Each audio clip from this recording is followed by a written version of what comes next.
Muito prazer, eu sou Cristina Cunha, sou graduada em Letras Alemão e Português pela USP e tenho 2 pós-graduações em Educação e em Comunicação, Relações Públicas, feitas aqui na Bahia, mas com convênios com a IMS, que é o Instituto Metodista, né, que é de São Bernardo do Campo, em São Paulo, com a Universidade de Pernambuco, enfim. Eu quero lhe fazer uma primeira pergunta, que é: você não tem dúvidas a respeito de hífen? Pelo que eu conheço, todo mundo tem. Até mesmo nós, professores, acabamos tendo certas dúvidas em função de algumas explicações que eu vou dar aqui agora.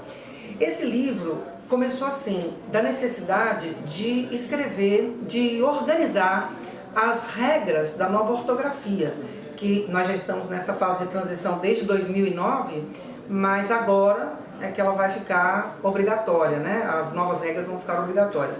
Então eu tive essa necessidade de organizar esse material indo direto à fonte, que é o VOLP, Vocabulário Ortográfico da Língua Portuguesa, editado pela Academia Brasileira de Letras.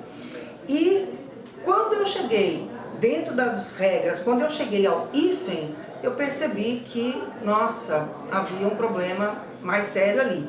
Porque eu pensei no brasileiro comum, em nós todos, né, que temos nossas profissões.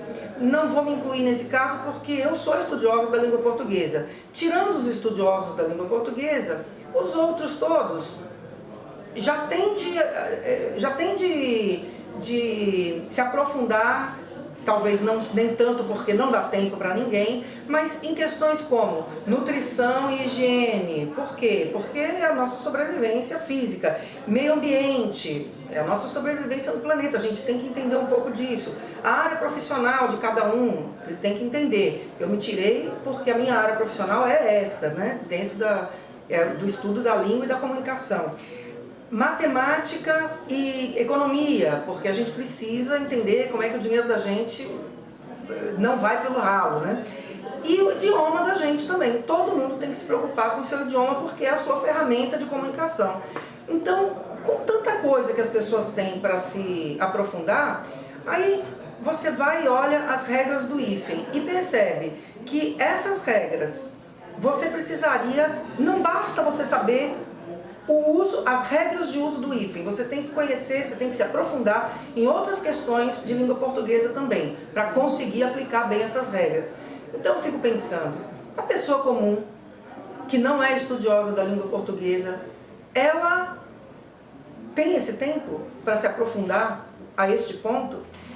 Eu, levando em conta a minha própria vida, o que eu também tenho que me aprofundar nesses outros temas que eu citei, eu chego à conclusão de que não é tão viável assim a gente se aprofundar tanto no idioma.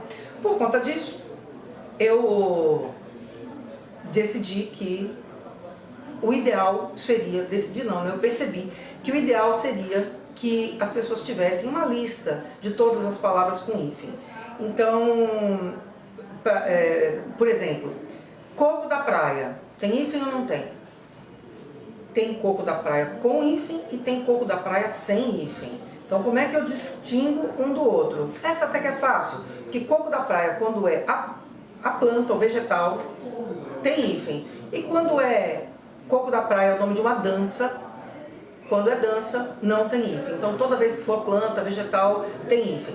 Ótimo, animal também, tem sempre hífen. Ótimo, essa até que não é tão difícil. Mas, por exemplo, centro-diérese e centro-direita. Pelas regras, a gente vê qual é a primeira letra do segundo elemento. Então tem centro e depois vem diérese, começa com D. Centro-direita também começa com D. Ora, então você pensa, então os dois são da mesma regra, mas não são. Centro-diérese a gente escreve sem hífen, centro-direita com hífen. Por quê? Porque no centro-diérese, o centro é um prefixo. E no centro-direita, esse é outro centro, é um substantivo. Então, quer dizer, você precisaria ter um conhecimento um pouco mais aprofundado para conseguir aplicar bem a regra do uso do hífen. Outro exemplo, existem os prefixos pre, pós e pro, e existem os prefixos pré, pós e pró. Ou seja, os primeiros são átonos, não tem acento, os segundos são tônicos, tem acento. Aí o certo seria a gente ir, nesse caso, pelo ouvido. Por quê? Se eu digo, por exemplo, vamos ver aqui uma palavra, predestinado. Eu costumo escutar predestinado. Ótimo, perfeito, átono, não é pré. Então o que acontece? Se escreve sem hífen, porque todos os átonos são sem hífen. Então esse está fácil. Predestinado é uma palavra só, sem hífen. Agora, se você pega pré-carnavalesco, também eu escuto pré-carnavalesco, com E aberto. Então é o pré-tônico, que tem acento, então ele tem hífen. Ótimo, perfeito também. Ficou fácil. Pré-coagular, igualmente fácil. É pré-hífen coagular, tranquilo. Mas você escuta pré-determinado ou predeterminado? Porque eu escuto pré-determinado. Só que o certo seria predeterminado. Esse é o pré-átono, então ele vai ficar sem hífen, é uma palavra só, predeterminado. Outra, pré-conceber. Eu também ouço pré-conceber, mas é preconceber, sem hífen e sem acento. Pré-condicionar ou precondicionar? Eu ouço pré-condicionar, mas é precondicionar. Enfim, então é muito difícil você perceber quando é que aquele pré é tônico e quando é que é um pré-átono, porque as pessoas não têm esse cuidado ao falar de fazer a pronúncia correta também. Outro tipo de problema que existe, capa-bode e capa-capote. Eu vou falar agora do plural. Capa-bode só tem um plural, capa-bodes. Capa-capote tem dois plurais, capas-capote e capas-capotes. Agora, por que essa diferença? Porque em capa-bode esse capa é verbo e em capa-capote esse capa é substantivo.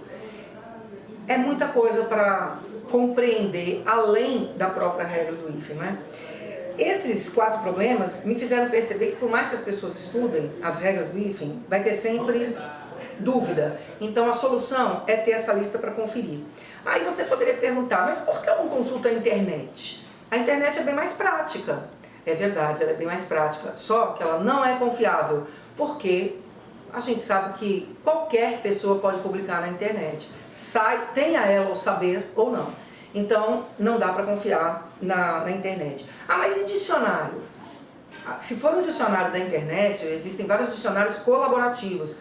A gente vai ter o mesmo problema, não são 100% confiáveis, porque são colaborativos, qualquer pessoa pode colaborar. Agora, mas eu estava pensando no dicionário do Ais ou do Aurélio. Bom, realmente os dicionários do Ais e do Aurélio são confiáveis, só que eles também se baseiam no VOLPE, né, no vocabulário ortográfico da língua portuguesa, e eles escolhem do VOLPE quais são as palavras que eles vão explicar, né, dar o significado. E nesse caso, eles não trazendo todas as palavras, eu entendi que seria importante a gente ter exatamente esta publicação, em que você tem todas as palavras que estão no VOLPE. O próprio VOLPE é um livro difícil de manusear, assim, de conseguir, de ter do seu lado para trabalhar, porque ele é um livro muito grosso, são 877 páginas, cada página tem 5 colunas de palavras, e tem um outro detalhe que o VOLPE não facilita, que eu já vou dizer já, mas primeiro eu queria fazer uma última pergunta. E por que eu não posso confiar no corretor de textos do Windows, por exemplo? Bom, esse é o campeão de falta de credibilidade, porque ele promete que ele vai resolver os problemas ali, que ele vai indicar os erros, mas na verdade tem coisas que ele sinaliza que não são erros, e o contrário também, tem erros que ele não consegue sinalizar. Então, quais são as vantagens, afinal, da gente consultar este livro? Porque é que eu entendi que seria interessante publicar este livro, que eu intitulei Todas as Palavras com hífen. Então, a primeira vantagem é essa, é que ali estão todas as palavras, e nos dicionários não estão. E a segunda é que você, visualizando, diferente do dicionário, visualizando só as palavras com hífen, essa concentração das palavras, visualmente, elas facilitam o entendimento das regras. Então, olhando as palavras todas juntas, sem a intermediação de outras palavras que não têm hífen, você consegue compreender melhor. Você olha para a regra e olha para aquelas palavras todas juntas, você consegue compreender melhor as próprias regras. As regras podem não resolver tudo, mas elas ajudam bastante, ajudam mais que o corretor do Windows. Há um outro fator que age contra a nossa vontade de escrever bem. É esse costume nosso atual de escrever em WhatsApp, em outros meios que são de mensagens rápidas e curtas. Por quê? Porque essas mensagens, elas tentam imitar a linguagem oral. É um bilhetinho que você escreve, é um recadinho que você dá. E leva em conta, inclusive, toda uma realidade que está em volta, e você está falando com a pessoa que você conhece, e, enfim, aquilo é imitação da linguagem oral. Então você escreve de qualquer jeito. Você não escreve com cuidado de língua escrita realmente. E isso acaba indo contra a nossa vontade de escrever corretamente, porque a gente escreve muito mais em WhatsApp do que em correspondências formais. Então, isso acaba realmente dificultando. Por isso, na hora de escrever formalmente, em norma culta, e são muitas as situações em que a gente precisa disso, então nessas horas é interessante a gente ter uma consulta, sempre uma consulta, para poder ter absoluta certeza de que não vai, inclusive, manchar a imagem da gente. Porque escrever errado passa a imagem de uma pessoa que é descuidada. E, sei lá, pense num médico descuidado. Um médico descuidado pode esquecer um bisturi dentro do paciente. Então, as pessoas fazem muito essa associação do cuidado que você tem ao escrever com o cuidado que você tem nas outras atividades da sua profissão. E, por fim, ainda tem uma outra maneira bem interessante de utilizar esse livro, que não é a de consultar as palavras que você precisa escrever, e sim a de folhear o livro. É muito interessante porque a gente descobre muitas coisas folheando esse livro. Eu, por exemplo, descobri quando passei pela palavra 5 Salomão, 5 hífen Salomão, eu descobri que eu não tinha a menor ideia do que isso poderia significar. Aí fui atrás. É muito interessante, é muito gostoso de você descobrir palavras novas e descobrir o que elas significam também. Então, por exemplo, 5 Salomão, eu descobri que é uma estrela de 5 pontas. 5 Salomão é uma corruptela de signo de Salomão. E aí, esse signo de Salomão é aquela estrela de 5 pontas que é ligada a atitudes religiosas, e ela faz contraposição àquela estrela de 6 pontas que é representativa da religião judaica. Então, essa é uma das coisas que a gente pode perceber. E eu percebi, inclusive, uma coisa mais interessante até do que isso. Eu percebi um pouco da realidade histórica do Brasil, comparando, por exemplo, os gentílicos iniciados com coronel com os gentílicos iniciados com doutor. O que é gentílico? Gentílico é aquela palavra que designa onde foi que você nasceu. Você nasceu em São Paulo? Se é o estado, você é paulista. Se é a capital, você é paulistano. Beleza, então paulista, paulistano são gentílicos. Aí, eu descobri, por exemplo, os gentílicos relativos às cidades que começam com coronel. Então você tem Coronel Barros, no Rio Grande do Sul, Coronel Ezequiel, no Rio Grande do Norte. Bom, aí como é que é a pessoa que nasceu em Coronel Barros, né? Qual é o gentílico? É Coronel Barrense. Todos os gentílicos têm hífen, quando são palavras compostas. Eles têm hífen. E aí eu fui contando. Nossa, que coisa interessante. Sabe quantas cidades existem começadas com coronel no Brasil? 28. Aí eu pensei, poxa, então os coronéis aqui, né, tiveram sua importância, não é? Foram valorizados a ponto do seu nome se tornar cidade. Aí eu fui procurar doutor. Pois é, coronel, cidades começadas com coronel tem 28. Cidades começadas com doutor só tem 11. Então, é uma outra forma da gente utilizar esse livro. É folheando e descobrindo. Tem dúvidas que a gente não tem, porque simplesmente a gente nem tem ideia de que aquilo exista. Então, eu acho eu mesma fiquei contente, feliz. Foi o que inclusive me deu prazer de fazer o livro, porque o livro é todo muito técnico, né? Você ir tirando palavras do Volpe e conferindo, porque às vezes encontrei algum errinho também por lá, e conferindo e tudo, e percebendo se está certo o plural ou não está, você tem que entender se aquilo é substantivo, ou se é adjetivo ou qualquer outra coisa. Enfim, é